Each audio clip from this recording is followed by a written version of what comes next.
Well, hello, everybody out there in YouTube land, and welcome here to the SOC, where we bring you nothing but something like the real, but in truth, it's just incoherent opinions on everything that you know and love. And if you don't know and love it, I'm hoping that you see it for the first time here. So let's get into it. Today, we're going to be enjoying the first episode of Obi-Wan. I gotta tell you, I was extremely excited about this show when it came out, and I did watch it once, and I had an opinion, but it was pure excitement. So now I'm rewatching it again with I guess you can call a critical eye, and less of a fanboy eye. So, let's jump right into it. After they've wasted 5 whole minutes of intro just to show you what happened before, we finally get into the battle. First off, what the fuck is going on? It's on and popping from jump. This Jedi goes ham on these clones, my G's. I mean, she gives her absolute all to keep these kids safe. But bruh, she was too focused on them kids and not enough on what was going on around her. Plus, her blocks had way too much flourish in them. It's as if she tried to use Form 3 Sarisu by trying to create an impenetrable wall. But she was way too slow for that kind of defense. I mean, in the 60 seconds of screen time she was given, she was able to make me root for her and truly believe she was going to get those children out. Like this was going to be one of those shaky cam follow close type things as she fights her way out and saves the kids. But nope, she dies in less than 60 seconds, but damn was she a fucking Comanche. But there's only so much you can do against the 501st. I honestly rewatched this scene like 20 times. It was really great. It took me 30 minutes to get past it. And all props to the Jedi who was fighting on the bridge behind her. They both fell at the same time. So I can only imagine he was putting in that work too in order to get that far.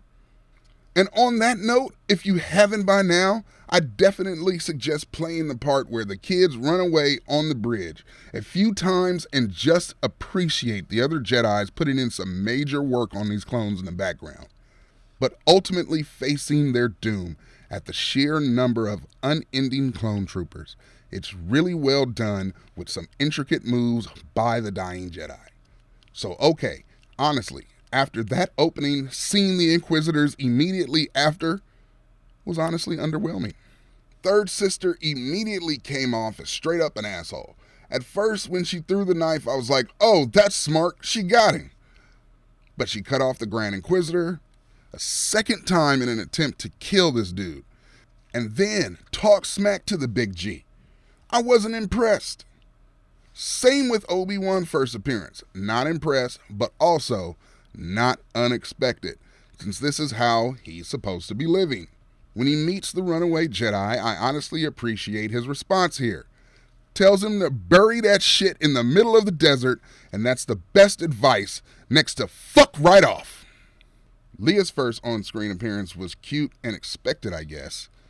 She has to be the rambunctious child.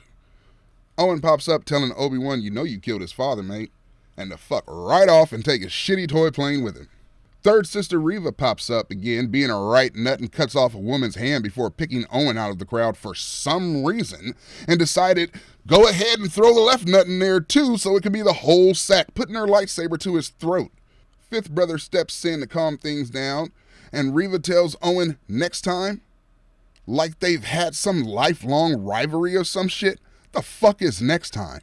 Ben walks up to Owen and says, hey mate, thanks for not turning me in. And Owen is like, dude, I have a child. I'm not protecting you, you stupid fuck. And he tells him to fuck right off again.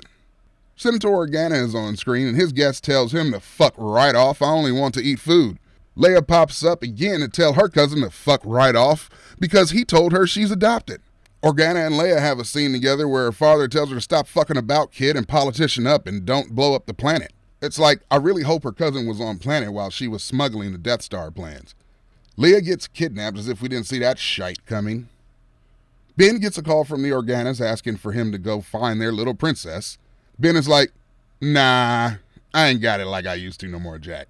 Organa says bump that shit and rolls up to my man's house, waits like a motherfucking Sith and says, stop being a bitch and come on. Obi-Wan says, okay, mate, I got one last time. And you know what this nigga really did. Bury his lightsaber in the middle of the motherfucking desert. And I'll be damned. This is Reva's idea. Okay, alright, she back to being smart. And now the episode finally ends with Obi-Wan's lightsaber boarding the transport with Ben Kenobi. After the episode is over, I will say it opened on a bang and gave us a little something to look forward to. Or at least we hope so. This episode left me with a lot of questions and a burning desire to see Reva get what's coming to her. We've seen Siths like her cray-cray for power as before, so this isn't all that surprising. But I don't understand why her motivation is on Obi-Wan, so I hope we'll get to see a decent resolution to that. With that said, I'm back underground reviewing files until the broadcast. Stay tuned and don't tell anyone you saw me, yeah?